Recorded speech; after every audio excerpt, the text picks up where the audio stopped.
What is up, enthusiasts? It is Cedar Flags here, and welcome back to another one of my videos. Living in the United States of America, I have to say that there are many different roller coaster types out there, from the extremely common models with B&M inverts and PTC Woodies, to some of the rarer models out there, like the Schwarzkopf Loopers or the Gerstlauer Infinity Coasters.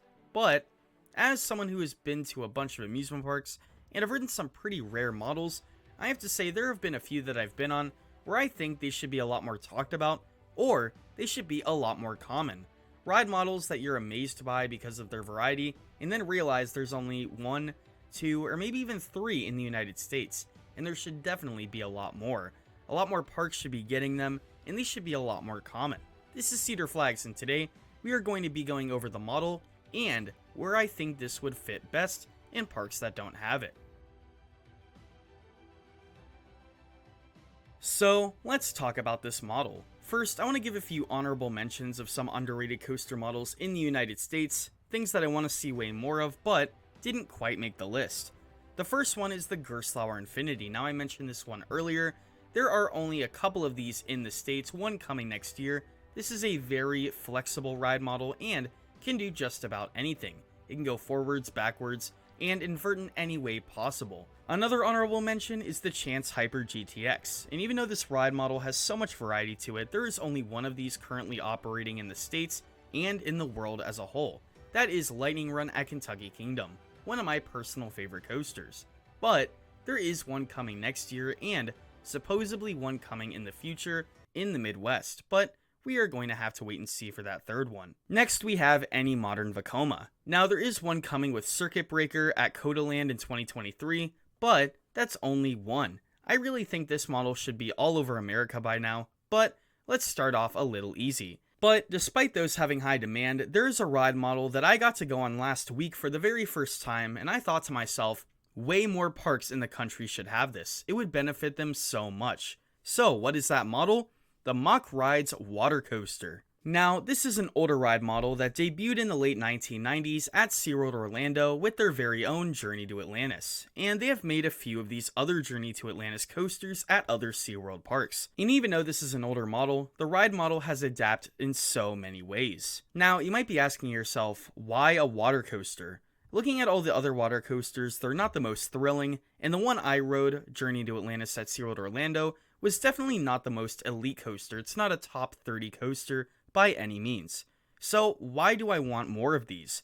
Well, not too many parks have one, and let's just say it can do a lot. First of all, it can act like both a roller coaster and a log flume, and parks that are missing log flumes and thrilling roller coasters would definitely benefit from this. With two objectives in one coaster, this would be such an incredible pick. Also, it could have a dark ride portion. Looking at a ride like SeaWorld Orlando's Journey to Atlantis, half the ride is enclosed in a dark ride. This ride model could also go backwards, and recently, Mack came out with the Power Splash variant of their water coaster, which can actually launch both forwards and backwards. If that wasn't enough, they came out with a new water coaster concept that can actually invert with a vertical loop. Now, I'm assuming they could do much more. But anyways, this ride model could do just about anything. First of all, it's a water ride built into a coaster. That's a first. And then also it could do all these things, go backwards, launch, pull negative G's, and of course go upside down. It could do all of this in one ride. It could be a thrilling ride, it could be mild, and it could be anything in between. And finally, to top it all off, Mack Rides also has great relationships with so many American models. Disney, Universal, Cedar Fair, all of these chains have worked with Mack recently, so why not do it soon? Next, I want to look at some of the parks that I think would benefit off of this ride model the most in the United States. So, like I said, just about any major park in the United States would severely benefit off of this ride model. I really don't see too many parks besides the ones that already have it that would lose revenue off of this. Now, like I said, SeaWorld has added a few of these. There are currently 3 of these in the United States, and actually, a 4th one being built at Six Flags Over Texas. The Six Flags Over Texas ride will be the Power Splash model, which will be the first of its kind in the United States, so that is not to say that we have hope for this model coming in the near future. Maybe this could bring light to the model, and we could see more of these throughout the country. Starting off with the Cedar Fair chain, I want to talk about the one and the only Cedar Point, one of my home parks, and a park that I think would severely benefit off of this ride. In fact, I think that out of all of the possible coaster models this park can get next, I think, and I truly believe, that the Mack water coaster would be the best fit there. Other ride models like a Gerstlauer Infinity and a Mack Extreme Spinner would work great there, and they would probably be better coasters as a whole. But the water coaster would be the best fit. They do have a lack of water rides, and they don't have a log flume anymore, and I really think that this would fill in that gap for people that don't want to get absolutely soaked, but still want to get at least a little wet. This ride could feature so many things. It could be the first water coaster with an inversion, it could be the world's tallest water coaster, it could have so many different features and then some, with packing in both a roller coaster and a water ride at the same time. Another Cedar Fair park I want to talk about is Carowinds. This park in the border of North and South Carolina has just gotten rid of all of their water rides to this point. They got rid of their Rip Roarin' Rapids and their log flume a few years back, and they are lacking a major water ride. And so I think what this would do would provide a nice hybrid of a coaster and a water ride. I would love to see this in the old spot of the Rip Roarin' Rapids, just to keep that as a spot for a water ride. It would be a perfect family coaster, and what I think would be the perfect next addition here. Next, I want to talk about both of the Busch Gardens parks. Williamsburg and Tampa, you choose. I think both of these parks could have this ride. Tampa is in Florida, which can get very hot in the summer months, and I think that this would be a great way to cool people off. Now, they do have the Stanley log flume, which is a great addition, but this would provide both a log flume experience and, like I said, a coaster experience.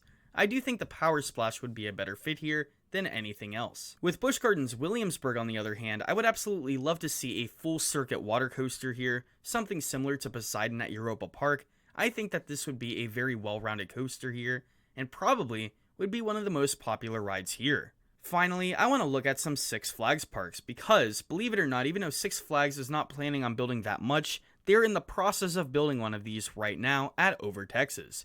Discovery Kingdom, I think, would be a great fit for this. They definitely have that waterfront theme, and they are located right on the edge of a lake, so I think that this would be the best next move. The final park I want to talk about on this list would be Six Flags New England.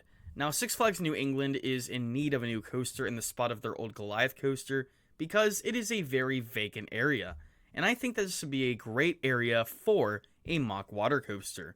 There used to be a water ride here, so why not bring that spirit back?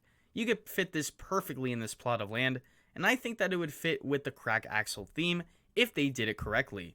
The Mack water coaster truly is the jack of all trades for a family thrill coaster. You could add so many different things and so many different methods. This could be one of the best coasters on Earth if put at its full potential.